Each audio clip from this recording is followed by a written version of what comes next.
The first was in 1972, when digging under the ash at Santorini, archaeologists made a startling discovery, linking this area of the world with the Exodus. They found unusual Minoan-style wall paintings.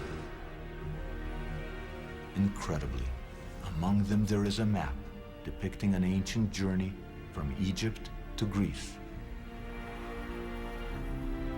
The whole scene may be considered as the earliest, the oldest map in the world. The map is breathtaking. The colors as vibrant today as 3,500 years ago. It depicts an epic journey from Egypt to Santorini. The voyage is complete with a terrible storm at sea. Working even further back, we see that the ancient sailors sailed past Egyptian fauna and palm trees in the Nile Delta.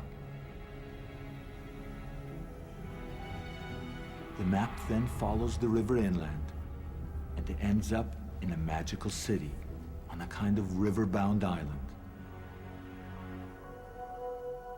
This mysterious city is surrounded by high walls with multi-storied houses, elegant ladies peering from the rooftops, and a rich harbor. At the time, there was only one port in Egypt that fits the city in the map, the fabled Avaris. Until late in the 20th century, there was no archaeological proof of contact between Avaris and the Minoans of Santorini. Then, in 1992, perfectly preserved Minoan paintings were discovered at Avaris, proving that in biblical times, this city was populated not only by Israelites, but also by people from ancient Greece.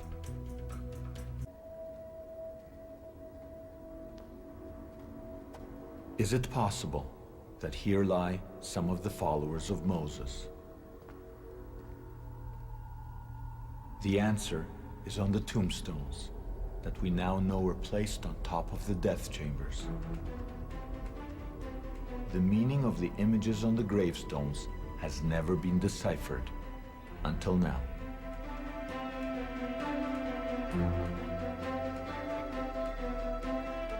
If you ask scholars, what is it? They say, well, it looks like a hunt, but there's no animal. Or it looks like a battle, but there's no two people fighting. Let's look at it and let's see what in fact do the grave stelae of Mycenae actually testify to if we just look at it very simply, without any prejudice and without any preconceptions. I almost want to whisper some kind of secret because nobody realizes that they have a 3,500-year-old movie, if you will, 3 frames of the parting of the sea. And they don't know it. They don't know it, but look at it. Just look at it. It's so clear. Frame number 1, you see waves on top and waves on the bottom. You actually literally see the parting of the sea. And this guy is on a chariot chasing Moses, who's holding a staff. That's frame number 1. And right over here, you have frame number 2 in the movie. The water is gathering into whirlpools. And look what's happened over here. Everybody thinks the man with the staff is the loser, but he's actually turned around. He's turned around. He's facing his enemy. He's occupying higher ground, and this guy is occupying lower ground. And look, there's walls of water coming. And in the 3rd frame, which is in another museum, even more hidden, you see this guy's been overturned, the water is engulfing them, the horses are upended, and the story is complete. But what do the experts say? In this very example, the options can be mainly 2. Either he is a warrior in a battle scene, and he's the enemy, he's chasing the enemy, and the enemy is trying to escape holding his sword. And the second option may be the chariot race scene. So this guy is, this is kind of an ancient Olympics, this guy is an official, and this guy is racing around. He is bearing a sword as well, and he's holding a sword. This doesn't look like much of a sword, it looks more like a staff to me. Yes, in this case, It's an abstract depiction. It's not a naturalistic depiction. So we cannot say much. To understand what's going on here, All you have to do is actually take this 3D image, which has been flattened out, and just pull it out. Just pull it out. And what you get is the biblical story.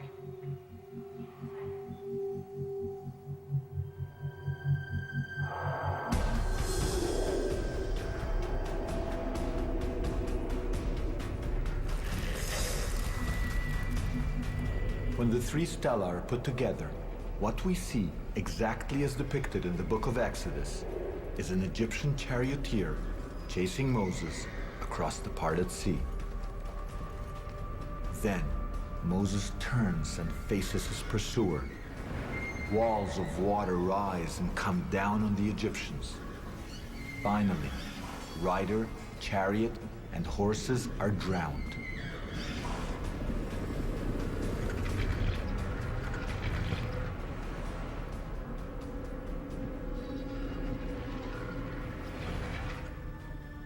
Here, we have literally carved in stone a visual account of the biblical tale dating back to the very time of Moses and the Exodus. This really is. I mean, that's really the point, isn't it? That they really wanted to get away from it all. Ugh.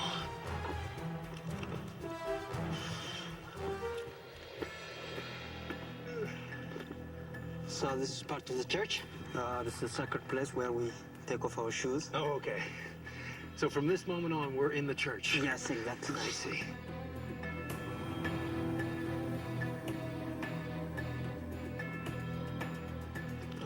Top of the world here. Nice. Heaven. Heaven. The church believes that over 1,000 years ago, a holy man fleeing persecution in the eastern Roman capital of Constantinople followed this same path and found safety here. This is Abune Yamata. Yamata. Abuna Yamata is a name of the monk from one of the 9 saints who established this church at the monastery in the 6th century AD. Okay, so 500 AD, this was done. And so they came this high up for the isolation, I suppose. For isolation, to lead a spiritual life only, Okay. to get rid of the secular life. And the protection, obviously, from being so far up above everything. Exactly. All right, can we go in? Yeah.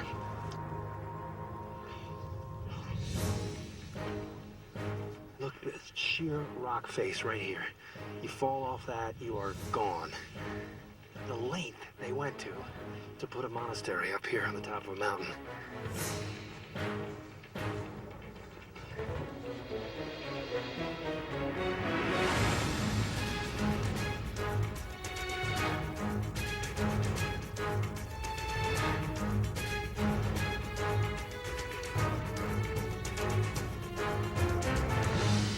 Wow, amazing. I had no idea this was going to be as spectacular as it is. I mean, it's really extravagantly painted. What am I looking at here? This is representing the monk on the on the back of the horse, which represent the founder of the monastery, Abuna Yamata, one of the 9 saints. Here you have the 9 saints. All right. Abuna Yamata was one of the 9 saints who fled persecution in Constantinople and found sanctuary here in northern Ethiopia.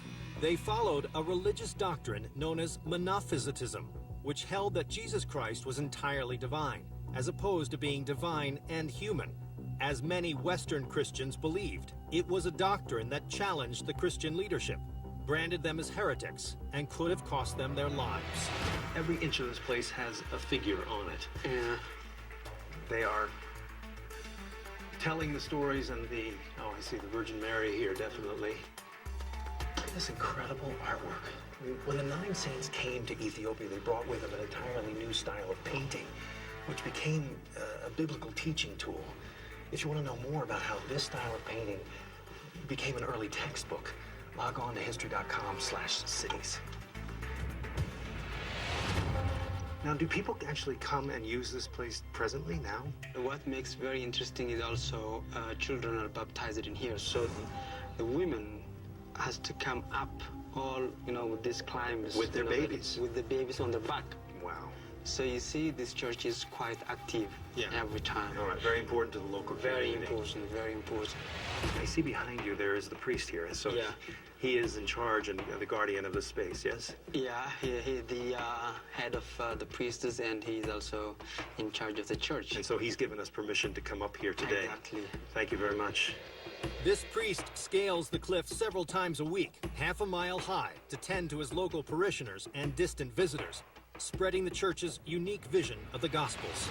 So all these Bibles and prayer books here, he's going to show us. The priest has opened one up. Can we see inside one? These are very, very old.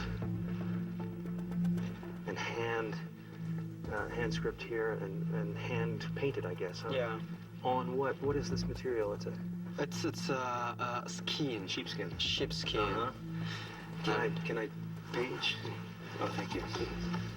Oh, yeah, and this language is which? Geese. Geese. This is the oldest language in Ethiopia. It's like the equivalent of Latin. Exactly. For them. How close is the Ethiopian Orthodox Church to that which an American would know? Well, in Ethiopia, the Orthodox Church, we have some more books like this, which are, partly from the Bible, partly outside the Bible. Yep. For example, Miracle of Saint Mary is only in Ethiopia. You don't find somewhere else in the world. Right.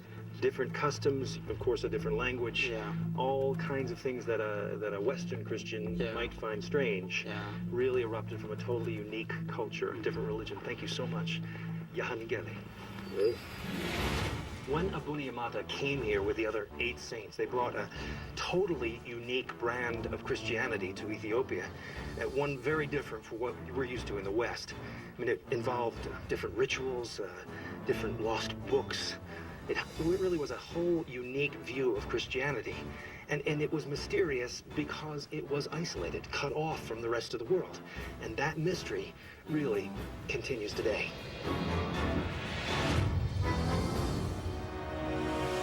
Today, Christianity has spread to every